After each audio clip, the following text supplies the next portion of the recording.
Muy buenos días a todos, siendo las 9:50 del día 26 de junio del año 2024, nos encontramos constituidos en la Sala de Oralidad Penal número 2 de este Honorable Tribunal Superior de Justicia de la Ciudad de México. Ello a efecto de que tenga verificativo la audiencia de revisión de medidas cautelares en la carpeta judicial número 002/915/2023, que se instruye en contra de por el hecho que la ley señala como el delito de abuso sexual cometido en agravio de la víctima en entidad reservada de iniciales IGM. Juez que presida diligencia. Buenos días, por favor, ¿se pueden identificar? Señoría, los presentes, buenos días. Fiscal, a la derecha me acompaña. Muy buenos días, señora. Con presencia del licenciado Público, primera intervención, ¿me acompaña? Buenos días. La señora MMG, mamá de la víctima. Gracias. ¿Quiere usted designar al asesor que está a su lado? Sí. Abogado. Se acepta y presenta la conferencia. Muy amable. La defensa. Señoría, muy buenos días. Comparece el licenciado en Derecho Sergio Molina del Porte, quien acredita acredita la licenciatura en términos de la cédula profesional 3505636, la cual he puesto ya en conocimiento de las auxiliar de sala. Señaló como medio electrónico el correo electrónico del porteabogados@gmail.com, mismo el cual ya he sentado en la hoja para esos efectos. Es mi primera intervención, vengo debidamente impuesto y represento los derechos quien se sitúa a mi izquierda, señoría, de nombre. ¿Quiere designar al defensor? Sí. ¿Protesta el cargo, abogado? Así es, señoría, protesto el cargo conferido. Muchísimas gracias. Bien, ¿tiene el uso de la palabra el peticionario de la audiencia? Gracias, señoría. A efecto de poner en antecedente a su señoría, le he de comentar que con fecha 20 de marzo de esta anualidad en curso, en continuación de audiencia inicial, se vinculó a proceso a mi representado por el delito de abuso sexual, sí, precedida por una anterior audiencia del 15 de marzo. En dicha audiencia, señoría, escuchadas que fueron las partes, pues se impuso a mi representado la más lesiva de las medidas cautelares. Ello en atención a que la fracción quinta hizo pesar sobre esa fracción del 168, es decir, por desatender alguna citación, lo cual, señoría, me gustaría darle cuenta a usted de que ese domicilio en el cual supuestamente fue notificado, pues nunca fue corroborado. Esto se deriva de diversas fojas de las cuales usted no tiene en su poder una copia, por lo cual es menester que el solicitante, el de la voz, le ponga en conocimiento. Antes de señoría. continuar, Gracias, señoría. Ayúdeme a entender. Sí. ¿Ese fue el único peligro denotado por el juez? Es el único. Bien, adelante, por favor. Gracias, señoría. Resulta que de la foja 6 existe la querella iniciada por quien se sitúa en la mesa contigua, señoría. Ahí inicia el error porque proporciona un número oficial número 168, lo cual, señoría, se ve contrarrestado con la entrevista que el de la voz realizó a la concubina de mi representado, la señora, quien puso en manos del de la voz una entrevista que él tomó diverso defensor, en la cual me entregó el comprobante de domicilio, último pago del año 2023 del predial del pago a esta Ciudad de México, mediante el cual se establece un domicilio que es el ubicado en la calle Universidad 220, edificio B6, departamento 002, ¿sí? En la alcaldía de Iztapalapa, señoría. Pero el número 168, ¿a qué calle corresponde? ¿A la misma? Supuestamente correspondía a la misma, a esa calle Universidad. Bien. Así pues, inicia ese error, señoría. Posteriormente, en la foja 16 se notifica un apercibimiento supuestamente de una medida de protección. Sin embargo, la rúbrica, pues desconocemos quién la haya sentado en el domicilio que erróneamente se originó desde la querella. En la foja 23, el policía de investigación nos dice que por la hora, 2 de la mañana, no tuvo mayores datos, y en la foja 24, ello obedece que a la denuncia pues nunca se proporciona el número de edificio. Así por ello, en la foja 38 consta la comparecencia de fecha 17 de octubre del año 2022, en donde la querellante ya brinda el número de edificio y departamento, pero nuevamente es erróneo, pues cita el departamento 102. Ahora bien, de la foja 92, el policía de investigación recibe este mandamiento ministerial para inspeccionar el domicilio del imputado. Sin embargo, rinde un informe aduciendo la PDI Araceli Romero, sin fecha, por cierto, y lo cual desatiende el artículo 217, el deber de objetividad en las investigaciones. Dice que se dirige a un edificio B, un departamento 102, y finalmente remata diciendo que no se pudo revisar, ni inspeccionar, ni corroborar el domicilio por ser el domicilio del imputado. en la foja 102, el Ministerio Público insiste en que se corrobore a la Policía de Investigación.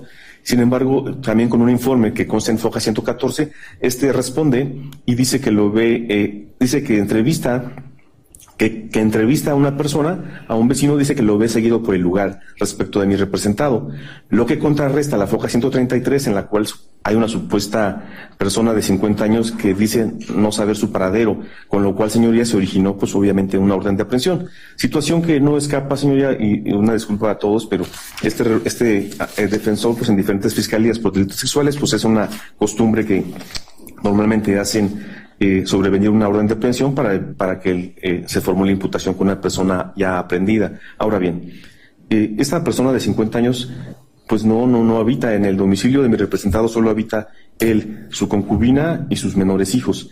Ahora bien, de la foja 128 tenemos que el Ministerio Público da cuenta que no se tuvo por legalmente notificado. El Ministerio Público judicializador, por cierto, este mismo reconoce que no se tuvo por legalmente notificado a mi representado para enfrentar su audiencia inicial del 29 de septiembre de 2023.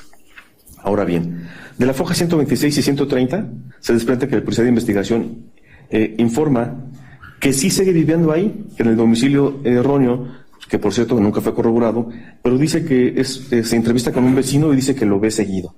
Ahora bien, por lo tanto, señoría, todo esto nos va dando un panorama que obviamente viene a cambiar esas condiciones por las cuales se generó pues la imposición de una medida cautelar gravosa. Asimismo, señoría, es importante destacar que no es razonable que mi representado haya perdido una suspensión de la cual gozaba para poder comparecer sin ser detenido, y sin embargo, ante esta autoridad judicial, por cierto, y que le ha significado pues ya meses recluido. No debe verse el derecho penal considera este defensor desde la cárcel, pero pues como ya lo dije, es la costumbre de las fiscalías. Ahora bien, ese actuar de la Fiscalía, señoría, y los servidores públicos que ya he citado, pues obviamente no puede generar una violentación de derechos en perjuicio de mi representado. Pues bajo protesta de decir verdad, este defensor, en diversos asuntos de índole similar, ha acudido ante el Ministerio Público. Sin embargo, como ustedes saben, pues con el criterio de la Corte, en la cual dice que hasta que no reciba un acto de molestia, pues nos puede dar una cita y nos puede hacer comparecer. Asimismo, es importante destacar que en diverso juicio de amparo, ¿sí?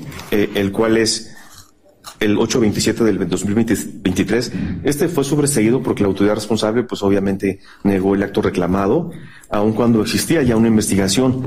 De esto yo lo que intento dar cuenta es que siempre ha existido una intención por parte de mi representado en enfrentar un proceso y no evadirse jamás pues de la acción de la justicia. También di cuenta, entregué a las personas que se encuentran situadas a mi derecha. Perdón, hay una idea que no me quedó muy clara. Quiere decir que el Ministerio Público Investigador, cuando se interpuso el juicio constitucional, rindió el informe justificado indicando que no tenía ninguna investigación en contra de... Sí, señoría, es correcto. De ello, obviamente, al Ministerio Público no le fue trasladado porque pues él tiene conocimiento dentro de esa carpeta, y de ese amparo es el 827/2023. ¿El juez de distrito? 10º de distrito, señoría. Informes ¿sí? al juez de distrito sobre lo manifestado por el señor defensor en el sentido de que se rindió en informe justificado una falsedad. Acompáñense copia certificada videograbación de la audiencia. Gracias, señoría. Por ende, señoría, también corrí traslado justamente corrí traslado al asesor jurídico y a la fiscalía, a su representante social, de 2 documentos en los cuales mi representado compareció por escrito tanto a la unidad de gestión como a la fiscalía a efecto de señalar y nombrar su abogada y señalar un domicilio. Sin embargo, bueno, entiendo yo que tal vez por falta de pericia en su defensa técnica, que debió ser pues la más adecuada, pues obviamente esta comparecencia se hizo en destiempo, tal vez porque obviamente pues jamás llegaron las citaciones a mi representado. Y yo le quiero preguntar en frente de ustedes si él en su momento tuvo la información necesaria para poder hacerse presente ante las personas que lo requerían. Gracias. Entonces, por ende, señoría, pues sostiene este defensor que debía de no prolongarse esta medida cautelar y cambiarse en pro de sus derechos de acuerdo al artículo 1 constitucional, que nos habla del principio pro persona. Considera este defensor que insiste pues obviamente un sinnúmero de medidas que se pudieran imponerle, alguna de ellas como es la firma periódica o bien algún conjunto de esas, como incluso pues tal vez una costumbre sería la suma de sus sueldos, de sus salarios que él refiere a tener como ingresos que son variables en la audiencia inicial, de la cual se desprende incluso que él proporcionó con toda precisión pues su domicilio. Por todo ello, señoría, considera este defensor que este cambio solicitado pues atendería pues obviamente el registro digital 2018-696, que no habla de principio por persona, y pues nos habla que podría elegirse una de menor lesividad, y obviamente pues lo pondría en mejorarles condiciones para poder atender precisamente el proceso penal, pues recuperaría lo que implica su vida, ¿no? Su familia, su trabajo, y obviamente recuperar los ingresos económicos que lo pondrían en mejores condiciones para enfrentar su proceso. Gracias, abogado. Permítame escuchar a sus contrapartes. Gracias, señoría. Señora, muchas gracias. Mi deber de lealtad, y buena fe le informo que la defensa está faltando su deber de lealtad, ya que esta no es la primera vez ni la segunda vez que se ha generado esta audiencia de revisión de medida cautelar, lo cual no ha referido la defensa. Esto manifestado por la madre de la víctima, la cual nos refirió que el 7 de mayo de este mismo año ya se llevó celebrado una audiencia en la cual usted, señoría, le refirió a la defensa pasada de que usted no era un órgano revisor y que usted no podía, como mismo lo dijo, revisar lo que hizo el antecesor para negarle. Discúlpeme, pero no voy a resolver en base a mi memoria de una audiencia pasada que no recuerdo. El debate sucede hoy, si quiere contestarlo, son los argumentos del defensor. Sí, señor, pero también le refiero que no ha señalado que ha habido anteriores de esta audiencia de revisión de medida cautelar, lo cual no ha señalado la defensa. Y eso no impide que la pueda solicitar nuevamente. ¿Tiene algún argumento para contestar los de la defensa o resuelvo? Señor, simplemente que obviamente la medida cautelar de la prisión preventiva justificada se le puso para garantizar la presencia del imputado en este proceso, ya que como él bien lo dijo, primeramente se llevó una audiencia el día 15 de marzo de esta misma anualidad, en la cual se le derivó de una orden de aprehensión, ya que esta persona nunca compareció a las citaciones que tenía citadas con anterioridad, motivo por el cual se le gira la orden de aprehensión.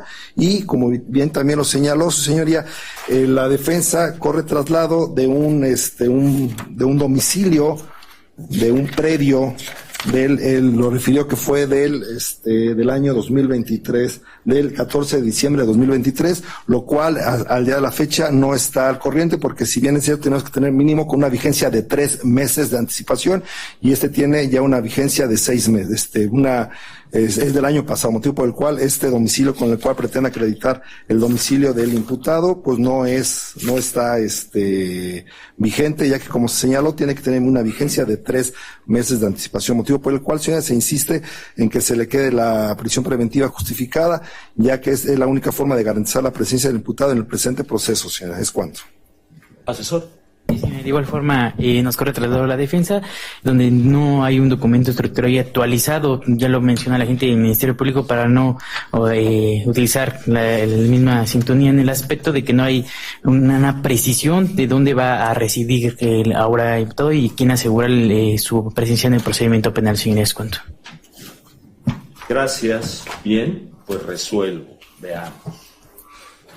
Si en el caso el tema es que el imperio de la prisión preventiva justificada porque pues el juez primario estimó que existía riesgo de sustracción, el dato novedoso que hoy se apunta es la entrevista señalada y el comprobante de domicilio agregado al particular. Se ha objetado el comprobante por su antigüedad, pero sin embargo pues no hay fundamento que indique con qué antigüedad un comprobante de domicilio es o no válido en una audiencia de revisión cautelar. El punto es que se agrega una entrevista, y de la entrevista no ha habido ninguna objeción, ni del asesor, ni del fiscal, en qué punto y por qué no deberíamos creerle a la persona que la suscribió en torno a esa residencia. Ahora, si revisamos el tema cuidadosamente, pues advertimos que está en juego el debido proceso.